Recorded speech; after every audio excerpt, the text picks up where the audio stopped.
आज हम CPA zone 3 के इस समापन सत्र की ओर बढ़ रहे हैं। जैसा कि हमारे पूर्व वक्ताओं ने बताया कि 2 दिन विभिन्न मुद्दों पर, विषयों पर व्यापक चर्चा हुई, संवाद हुआ, आपस में अपने अनुभव साझा किए और एक मत से राजनीति से ऊपर उठकर सभी माननीय वक्ताओं ने इन तीनों मुद्दों पर एक सार्वजनिक चर्चा के साथ एक व्यापक निर्णय निष्कर्ष की ओर, ताकि इस सिक्किम के सम्मेलन का निष्कर्ष देश के सभी राज्यों के अंदर दिशा निर्देश दे और उस चर्चा संवाद की जो निर्णय निष्कर्ष हो उसके अनुसरण पर एक चर्चा संवाद के बाद हम अंतिम निर्णय पर पहुंचे। मुझे खुशी है कि आज हमारे बीच में महामहिम राज्यपाल महोदय पधारे हैं, जिन्होंने कुछ दिन पहले ही भार ग्रहण किया है। माननीय राज्यपाल महोदय जी का जीवन दलित, शोषित, वंचित लोगों के लिए न्याय दिलाना और उनके साथ चर्चा संवाद करते हुए उनके जीवन को बेहतरीन बनाने के लिए उन्होंने पूरा जीवन दिया है। वह दूर दराज के गांव के अंदर किस तरीके से लोगों के जीवन में परिवर्तन आए, इसके लिए राज्यपाल बनने के बाद तुरंत उन्होंने इस सिक्किम का दौरा करना शुरू किया है और मुझे आशा है कि उनके नेतृत्व में, उनके मार्गदर्शन में ये राज्य जो यहां की प्राकृतिक सुंदरता, यहां की जैव विविधता, दुनिया के अंदर पहला राज्य जो जैविक खेती के रूप में, प्राकृतिक खेती के रूप में जिस राज्य ने अपनी उपलब्धि प्राप्त की है, जो कंचनजंगा जैसे हिमालय के बड़े पहाड़ जिसके संरक्षण में नदियां, नाला, झरना, और महामहिम कह रहे थे कि यहां बहुत पोटेंशियल है हर क्षेत्र के अंदर, चाहे आयुर्वेद हो, चाहे हस्तकला हो, चाहे खेती के बाद उसकी प्रोसेसिंग यूनिट का सवाल हो, और विशेष रूप से यहां की युवा शक्ति और सामर्थ्य जो आने वाले समय में इस राज्य के लिए नई दिशा तय करेगी। पूर्वोत्तर राज्य हम सबके लिए महत्वपूर्ण भी हैं और विशेष रूप से देश के लिए जिस तरीके की यहां की प्राकृतिक संरचना है,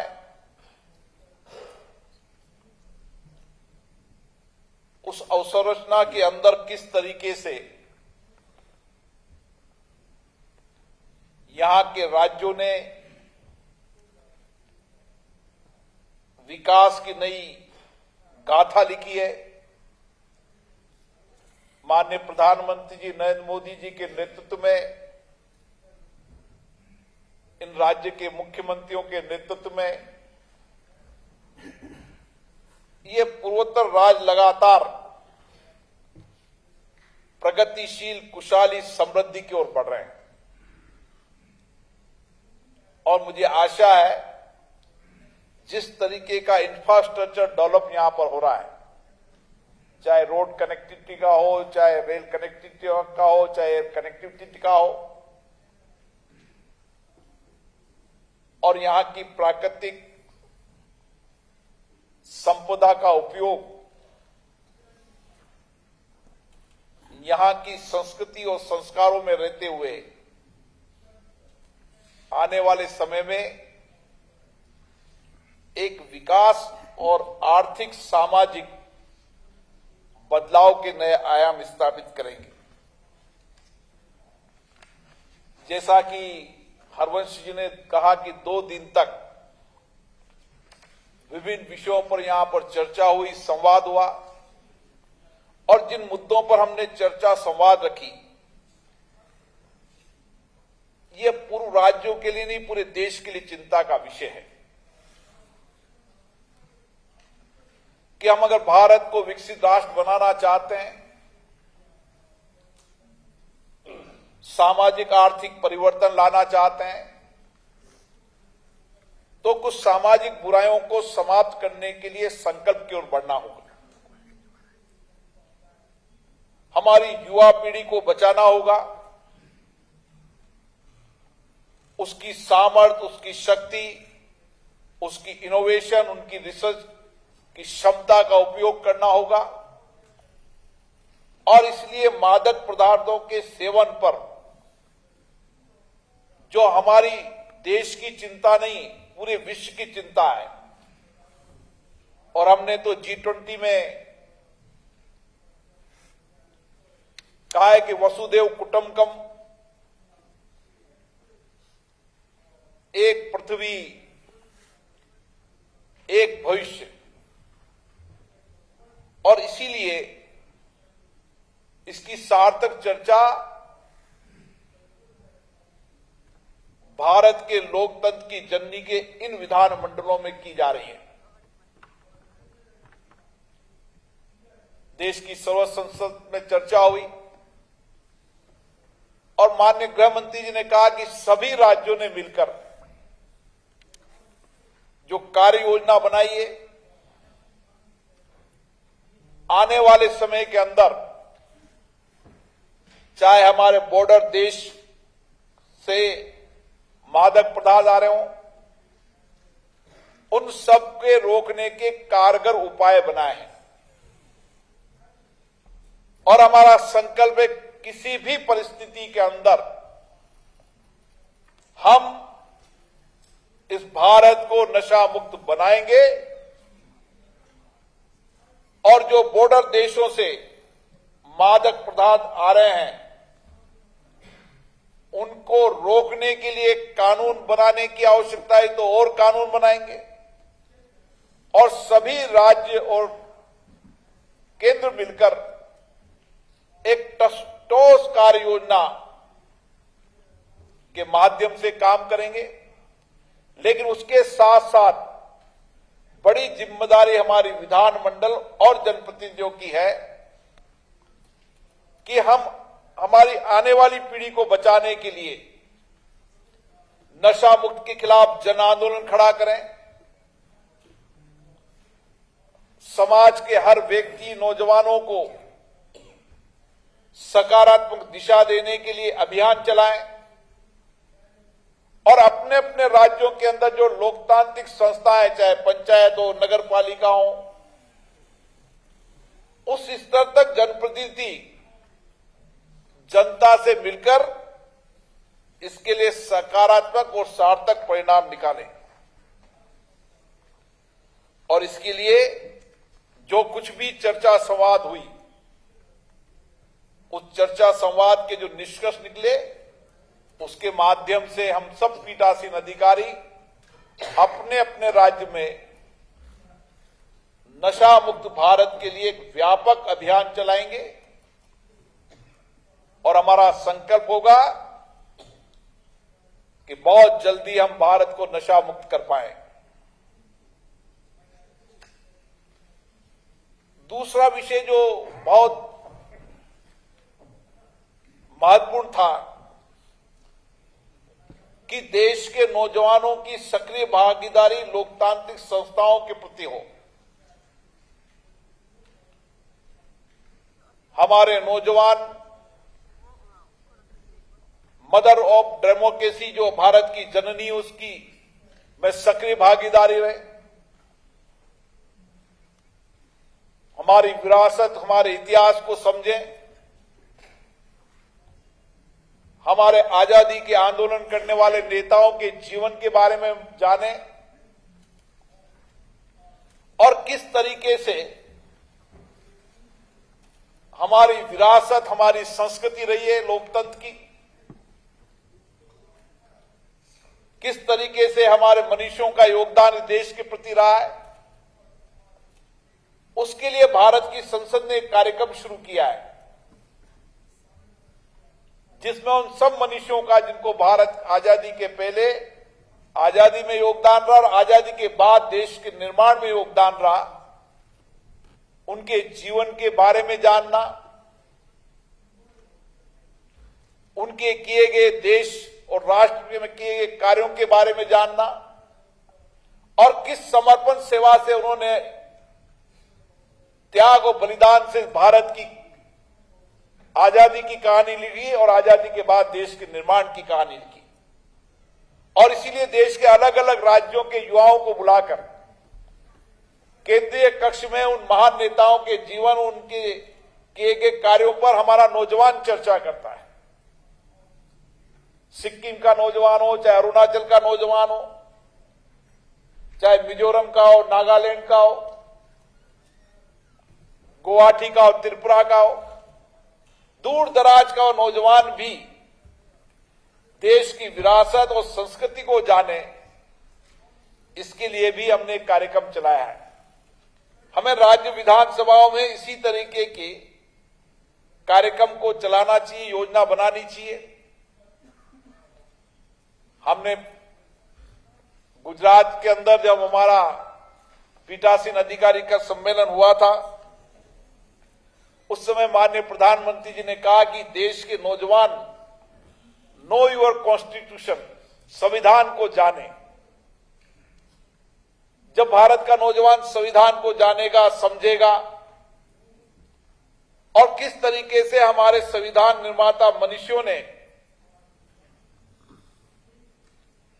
बाबू राजेंद्र प्रसाद हो, बाबा भीमराव अंबेडकर हो, कितने मनीषियों ने एक लंबी चर्चा संवाद के बाद संविधान बनाया, जहां संविधान के अंदर हमारे अधिकार हैं तो कर्तव्य भी हैं। अब आजादी के 75 साल बाद हमें इस दिशा की ओर बढ़ना चाहिए कि मेरा क्या दायित्व, मेरा क्या कर्तव्य है। ये नौजवानों के अंदर भाव पैदा हो तो वो संविधान को जानेगा तो ये भाव भी पैदा होगा। और इसीलिए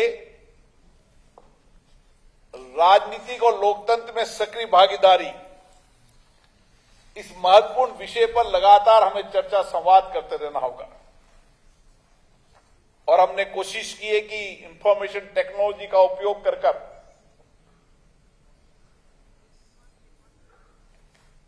वन प्लेटफॉर्म पर वन लेजिस्लेटिव लाने का, पूरे देश की विधायी संस्थाओं को एक प्लेटफॉर्म पर लाने का, डिजिटल संसद जिसके अंदर सभी राज्य विधानमंडल की कार्रवाई, वहां की पूरी डिबेट, चर्चा, आजादी के पहले और आजादी के बाद भारत की संसद की चर्चा, डिबेट, कानून बनाते समय चर्चा, वो एक प्लेटफॉर्म पर लाने का हमने काम शुरू किया है ताकि हमारा नौजवान आजादी के पहले भी आजादी के बाद किस तरीके से भारत में सामाजिक आर्थिक परिवर्तन करने में इन लोकतांत्रिक संस्थाओं की भूमिका रही है, इसको भी एक प्लेटफॉर्म पर देख सके। और तीसरा विषय साइबर बुलिंग का है, जो हम सबके लिए चिंता का विषय है। विशेष रूप से नौजवानों के लिए साइबर बुलिंग हो, साइबर क्राइम हो, जिस तरीके से टेक्नोलॉजी का उपयोग हो रहा है, उसी तरीके से कुछ उस टेक्नोलॉजी के होने वाले नुकसान, उसकी भी चिंता करनी पड़ेगी। टेक्नोलॉजी का सही दिशा में, सकारात्मक दिशा में उपयोग हो, देश के विकास के लिए, अच्छी शिक्षा के लिए, नए इनोवेशन के लिए उपयोग हो। पर साइबर क्राइम और साइबर क्राइम के साथ जो हमारी ऑनलाइन बुलिंग है, उसको रोकने के लिए भी हमें नौजवानों को जागृत करना होगा। इन सारे विषयों के साथ साथ अन्य विषयों पर भी चर्चा हुई और सबसे मुझे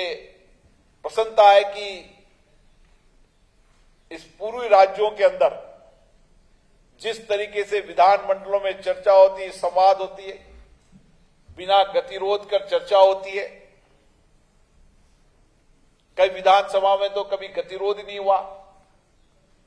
सभी दल, चाहे सत्ता हो चाहे प्रतिपक्ष हो, सहमति असहमति हमारे लोकतंत्र की विशेषता है, लेकिन गतिरोध भारत के लोकतंत्र के लिए उचित नहीं है। जब 21वीं शताब्दी के अंदर हम हैं और मदर ऑफ डेमोक्रेसी की जब बात करते हैं, हम प्राचीनतम लोकतंत्र की बात करते हैं, तो उसको भी हमें समझना होगा कि उसमें भी असहमति सहमति थी, मतांतर था, विचारों में भिन्नता थी, नीतियां पॉलिसी बनाने में अपने अपने विचार हो सकते हैं, कानून बनाते समय अपने अपने सकारात्मक सुझाव हो सकते हैं, लेकिन चाहे नगर पालिकाएं हो, चाहे नगर परिषद हो, चाहे पंचायत राज हो, जितने भी लोकतांत्रिक संस्था हैं, अब समय आ गया है ये सकारात्मक चर्चा संवाद के केंद्र बने और इनके माध्यम से हम समाज में सामाजिक आर्थिक परिवर्तन लाएं। ये समय हम सबके लिए चिंता का विषय है और इसको हम सबको सामूहिकता के साथ मिलकर करना होगा।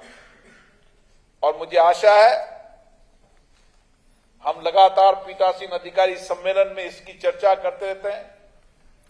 सब पीठासीन अधिकारी इसके लिए एक मत है। पूर्व में भी मैंने कहा था, चाहे महामहिम राज्यपाल हो चाहे राष्ट्रपति के अभिभाषण के समय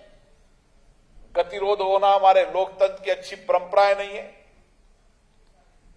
हमें अच्छी परंपरा परिपाटियों को कायम करना चाहिए और इन सदनों का उपयोग देश के विकास और सकारात्मक रूप से चर्चा संवाद के लिए होना चाहिए। मुझे आशा है ये 2 दिवसीय वार्षिक सम्मेलन, जिनमें जिन मुद्दों पर चर्चा हुई, हम उन मुद्दों को लेकर आगे चलेंगे और सभी राज्य विधानमंडल और राज्य की लोकतांत्रिक संस्थाएं इन विषयों को लेकर आगे चलेगी और एक सकारात्मक परिवर्तन देश में लाएंगे। विकसित भारत बनाने का सपना हमारे लोकतांत्रिक संस्थाओं से पूरा होगा और विशेष रूप से जनप्रतिनिधि की बहुत बड़ी जिम्मेदारी है कि जनप्रतिनिधि अपने आचरण व्यवहार कार्यशैली से ही भारत के लोकतंत्र को सशक्त मजबूत कर पाएगा और इसके लिए हमें सही दिशा की ओर काम करने की आवश्यकता है। पुनः मैं हमारे स्पीकर यहां के अरुण कुमार उप्रेती जी को धन्यवाद देता हूं, राज्य के मुख्यमंत्री जी को जिन्होंने यहां पर इसका आयोजन किया और जिस तरीके का आतिथ्य एक अच्छे वातावरण में ये सम्मेलन हुआ, इसके लिए यहां की सरकार को, विधानमंडल के सभी अधिकारी कर्मचारियों को, पूरी टीम को बहुत बहुत साधुवाद, बहुत बहुत धन्यवाद। और विशेष रूप से आचार्य जी का पहली बार इस विधानसभा में आना हुआ, उनका बहुत बहुत स्वागत, बहुत बहुत अभिनंदन, धन्यवाद।